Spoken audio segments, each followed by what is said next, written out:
नमस्कार दोस्तों। आज की वीडियो में हम सर्वनाम सीखेंगे।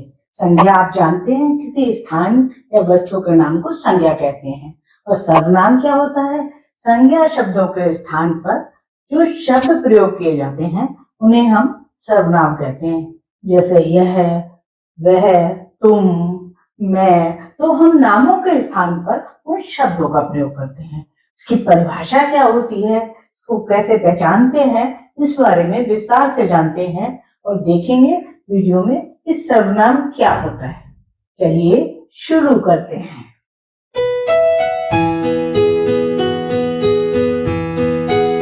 सामान्य भाषा में सीखते हैं सर्वनाम। इसकी परिभाषा है, संज्ञा की जगह आने वाले शब्द सर्वनाम कहलाते हैं। सर्वनाम का प्रयोग करने से भाषा सुंदर और सरल बनती है।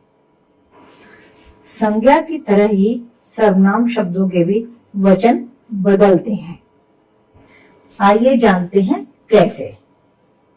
एक वचन में होता है मैं, तो बहुवचन में होता है हम। यह एक वचन होता है, ये बहुवचन होता है। इसे एक वचन होता है, इन्हें बहुवचन होता है। तू एक वचन, तुम बहुवचन।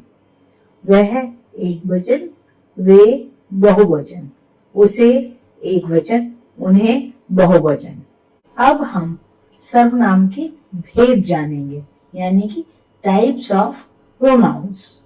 सर्वनाम 6 प्रकार के होते हैं।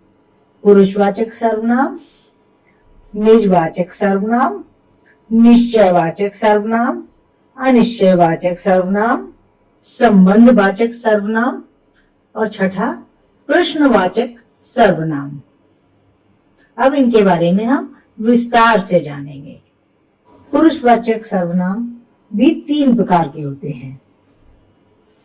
उत्तम पुरुष सर्वनाम, मध्यम पुरुष सर्वनाम और अन्य पुरुष सर्वनाम।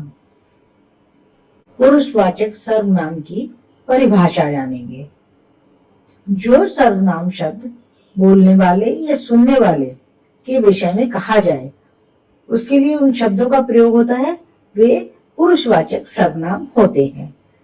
जैसे मैं, तुम, उसे, हम, तुम्हारा, वह, उसका, उनका, हमें, तुम्हें, वे आदि। उदाहरण देखिए, मैं धीरे से बोला, तुम उसे भी साथ ले आते। तो इसमें मैं, तुम और उसे, ये शब्द जो है सर्वनाम शब्द है। अब इसके हम प्रकार जानेंगे। सबसे पहला प्रकार होता है उत्तम पुरुष सर्वनाम। उत्तम पुरुष सर्वनाम वो होता है जो शब्द बोलने वाला या लिखने वाला अपने लिए प्रयोग करता है। जैसे मैं, हम, मेरा, हमारा, मैंने, हमें। ये उत्तम पुरुष सर्वनाम हो गए। दूसरा होता है मध्यम पुरुष सर्वनाम। मध्यम पुरुष सर्वनाम वे होते हैं जिसे बोलने वाला जिन शब्दों का प्रयोग करता है वह सुनने वाले के लिए करता है, उसे मध्यम पुरुष सर्वनाम कहते हैं। जैसे सामने वाला वो है, उससे हम कहेंगे तू, तुम, आप, तुम्हें, तुझे, तुम्हारा, आपका, आपने। यह मध्यम पुरुष सर्वनाम हो गए।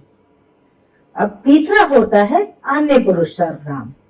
अन्य पुरुष सर्वनाम वो होता है जब बोलने वाला किसी अन्य पुरुष के लिए उन शब्दों का प्रयोग करता है। जैसे वह, उसने, उन्हें, वे, उसे, उनका, उन्होंने, उनको आदि। आपने पुरुषवाचक सर्वनाम के बारे में जान लिया। अब दूसरा सर्वनाम होता है निजवाचक सर्वनाम। निजवाचक सर्वनाम वह होता है जिसमें कि बोलने वाला व्यक्ति अपने लिए उन शब्दों का प्रयोग करता है। जैसे स्वयं, आप, खुद, अपने आप, स्वतः आदि। जैसे मैं कहती हूँ कि मैंने ये काम स्वयं किया है, तो इस स्वयं जो है निजवाचक सर्वनाम है। तीसरा होता है निश्चयवाचक सर्वनाम। जो सर्वनाम पास या दूर के व्यक्ति, वस्तु अथवा घटना की ओर निश्चय पूर्वक संकेत करते हैं, उन्हें निश्चयवाचक सर्वनाम कहते हैं। जैसे यह, वह, ये, वे आदि। उदाहरण, यह तुम्हारा भाई है, तो यह निश्चयवाचक सर्वनाम हो गया। अगला सर्वनाम होता है अनिश्चयवाचक सर्वनाम। जो सर्वनाम किसी अनिश्चित व्यक्ति, वस्तु या घटना की ओर संकेत करते हैं उन्हें अनिश्चयवाचक सर्वनाम कहते हैं। जैसे कोई, कुछ, किसी। उदाहरण के लिए, दरवाजे पर कोई दस्तक दे रहा है, तो कोई इसमें अनिश्चयवाचक सर्वनाम हो गया। अगला सर्वनाम है संबंधवाचक सर्वनाम, यानी कि रिलेटिव प्रोनाउन। जो सर्वनाम शब्द प्रधान वाक्य का आश्रित वाक्य से संबंध जोड़ते हैं उन्हें संबंधवाचक सर्वनाम कहते हैं। जिसे, जैसे, उसे, जो, सो, जैसा, वैसा, जिसने, उसने आदि। उदाहरण, जो चोरी करेगा सो दंड पाएगा। अब हम बात करते हैं छठे आखिरी सर्वनाम की। यह होता है प्रश्नवाचक सर्वनाम। जिन सर्वनामों का प्रयोग किसी व्यक्ति, वस्तु या घटना के विषय में पूछने के लिए होता है उन्हें प्रश्नवाचक सर्वनाम कहते हैं। जैसे कौन, किसने, क्या, किसे आदि। उदाहरण के लिए, पेड़ के नीचे कौन खड़ा है, यह चित्र किसने बनाया है। तो इसमें कौन और किसने प्रश्नवाचक सर्वनाम है।